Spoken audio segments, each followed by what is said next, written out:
I'm Stephen Hand from Archery Supplies. Today we're going to look at the new bow from Sanlida Archery. This has just come in, so I want to do a quick review on it and basically show you the bow. Now this is how it comes out of the package, and we're going to unpack it. Now before that, this is a pretty cheap recreational bow. So most of archers, most of my customers are recreational archers. They're not competition archers. So this sort of bow, the wireless $3,000 sort of setup, is not going to be of interest to most archers. Most archers are recreational shooters. They shoot once in a while. That's what this bow is aimed at. This is the Predator Recurve. This is like $1,000 recreational bow. This is top line, custom made, beautiful limbs.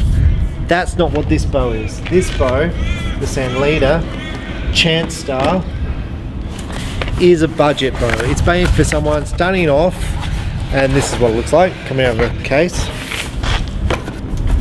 Now, price point on this is about 150 Australian dollars. First off, the limbs, they come well wrapped. Comes with a Dacron string in the packaging. So now this is one of the limbs here. Now I'm going to zoom up to the limb tip. It's quite a wide limb tip. Now this is single laminations here. So the wood only has one lamination. Now if I go to the more expensive bows, I'm going to zoom up to the Predator. You will see there's two laminations in the wood. So there's two laminations of wood, and then one fiberglass and one fiberglass. Now also the reflex on this limb is not great, so it doesn't curve around much, so you're not going to get a lot of extra speed on the limb. Now the finish of the limb quality, it's nicely finished. Now the things I'm going to say, the edges here are actually quite sharp. When I say sharp, they're not going to cut you, but they haven't rounded them. So with the Predator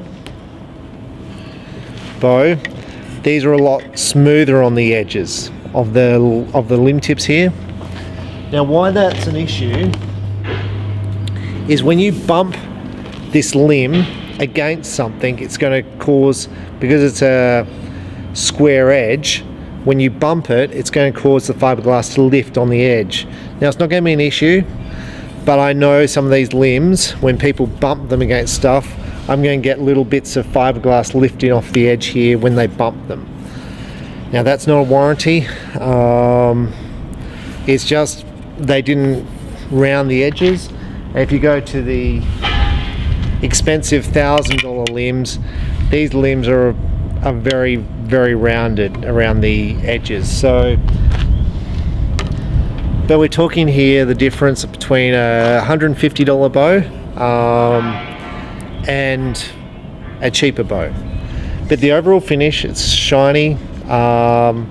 It's got the two dual positions here to lock the limb in place.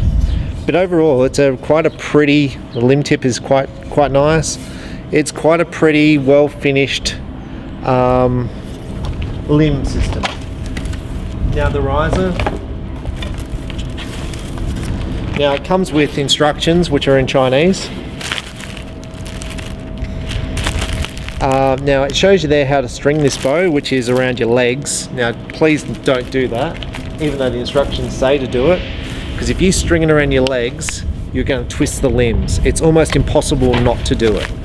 And yeah, look, you'll string it a few times and not break it, but eventually you will break it. And I don't recommend it. Never have, because I have broken a bow around my legs. And I would say 90%, 95% of warranties I see with recurves are bows strung around their legs. And pretty much whenever I do a review on recurve bows, you will see I put that warning in, because since I've done this warning, the number of people breaking their limbs on recurves is almost non-existent now, because people are not stringing them around their legs. Now this is the riser of the Chhnce Star.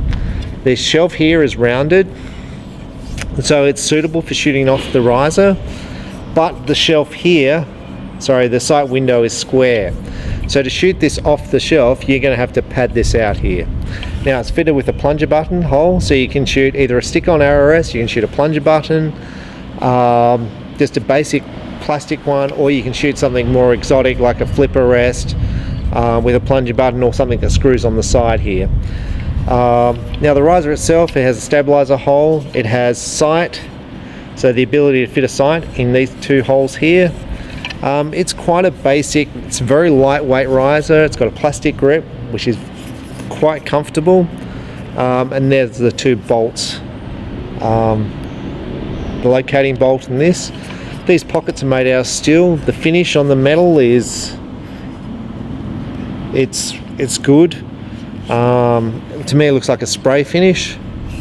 To me it looks like it's been spray painted. It doesn't look like a powder coat, but it's quite nice. It's like a dark grey, but it's quite a nice thing. Now what I'm going to do is I'm going to build this bow,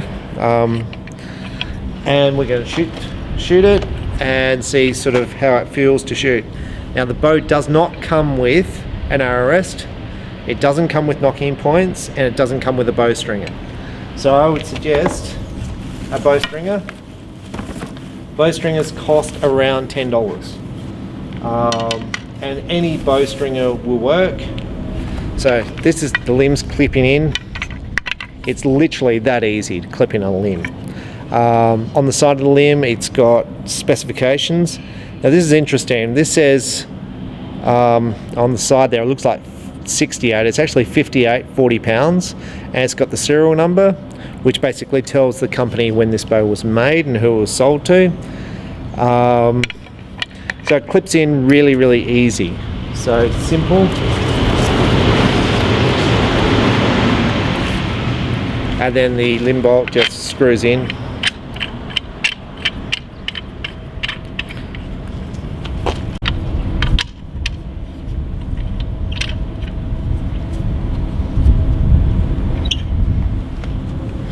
Now this bottom limb here, as I just screw it in, there is two little marks on this bottom limb. Now if you're going to be fussy about the overall quality of the bow, you'll see there's a little scratch here. Then this bow's probably not for you. To me that's not an issue, the scratch. It's a $150 bow. I don't even know how you make these bows for $150. The paintwork on the end is not perfect, but overall to me it looks like a nice little bow for $150 to get shooting with a metal riser. I can fit a sight. It's 58 inches, so it's more compact for hunting and recreational shooting. To me it looks pretty nice. So we're going to fit the string. Now it does come with a little hair plate, but to me that's really not much point because the riser here is not curved. So if I was going to use this plate, I've got to fit something on this riser here to push the arrow away from the bow. So you might use a little toothpick or something like that under there. To me, I'd just buy a different arrow rest. But when you're stringing a bow with recurve strings, you have a large loop and a small loop. The large loop goes at the top and you slide it over the limb. The small loop goes down the bottom.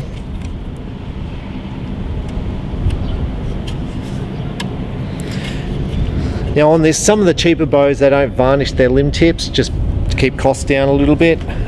These are varnished, so they're basically protected from the weather. And that's pretty much it. Now I'm going to string this bow.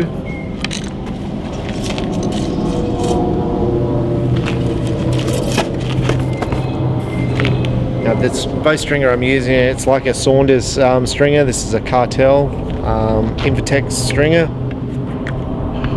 So you put the cap over the one end,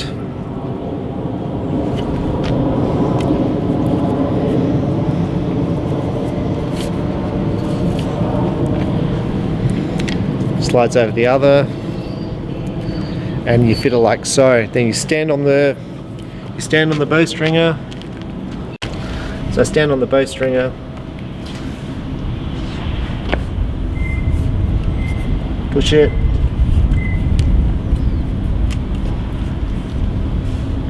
And that's the bow strung. Now this is a 40-pound bow.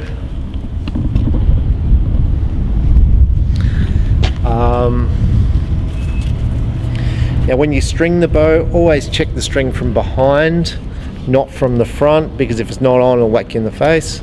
So you check it to make sure it's on the grooves on the back and down the bottom. Now this is obviously strung correctly. So I don't have a arrow rest on here yet. Now the draw cycle, this is a 40-pound. It starts off at this part here, it's quite light. So here I'm guessing it's only like 20 pounds. So I'm probably here, I draw 28 inches, I'm probably drawing 20, 18, I'm only 20 pound. By the time I get back to here is when I'm at my full 40 pounds. So my 40 pounds is hitting me towards the end of my draw cycle, which is at 28 inches for a recurve bow. So to me, this bow is not as smooth as the more expensive bows, but it's $150. Now it's not as smooth because of the design of the limb. It's not as smooth because there's only single laminations in the wood. But overall, $150 to me is a bargain for this bow. It's going to get you started, you're going to have a bit of fun with it. It's $150, the string is $20, so I'm going to fit an arrow rest to the bow. Okay, now I've just gone and grabbed a little cartel stick-on arrow rest. It's got a little hook on the end. Now the concept of this hook here is to stop the arrow coming off. When people generally shoot, especially beginners, they twist their hand like this, and this finger, the middle finger, touches the arrow and it causes the arrow to lift and causes the arrow to fall off the arrow rest. So the concept behind the hook, it stops that happening. So I'm just going to fit that. Now if you're a better archer, then you don't need the hook, and this plastic rest will wear out because it's a hard plastic. They're about $3, but really good for beginners. So I've just fit an arrow rest. Now it's up to you whether you shoot sights or not with a recreational bow. I like the concept of sights because that way you can see what you're doing wrong if the arrows aren't shooting straight. So I'm shooting, this is a 40-pound bow, so it's equivalent to my Win and Win Wireless bow. I'm shooting Tornado 700 arrows with it, with 120 grain points in the front end. So we're just going to shoot it through the chronograph and see what sort of speed we get.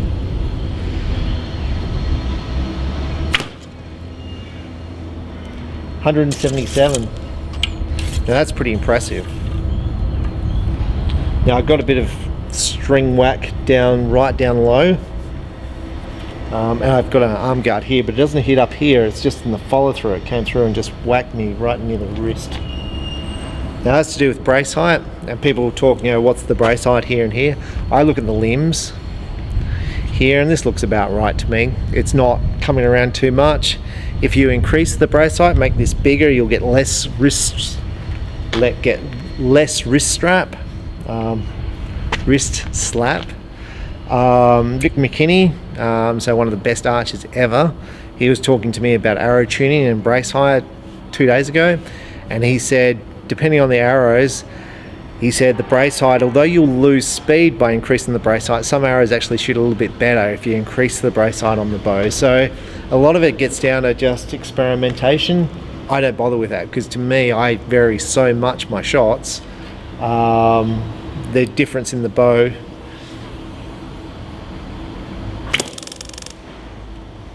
$174.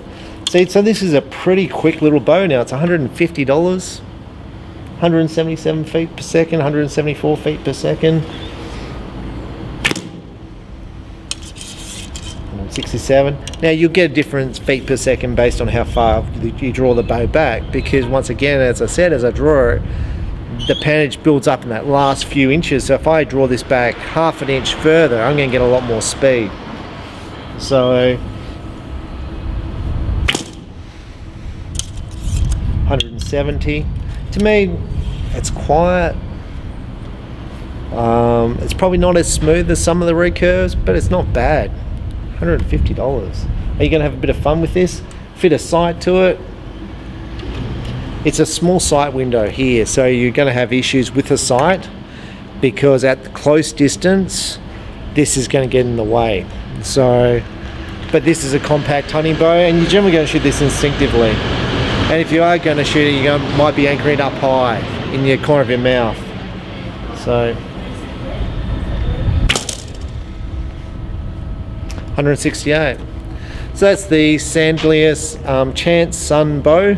I really like it. Easy to assemble, easy to put together, easy to take down, easy to shoot. For a recreational shooter, this is great. To me, it's not really suitable for a club.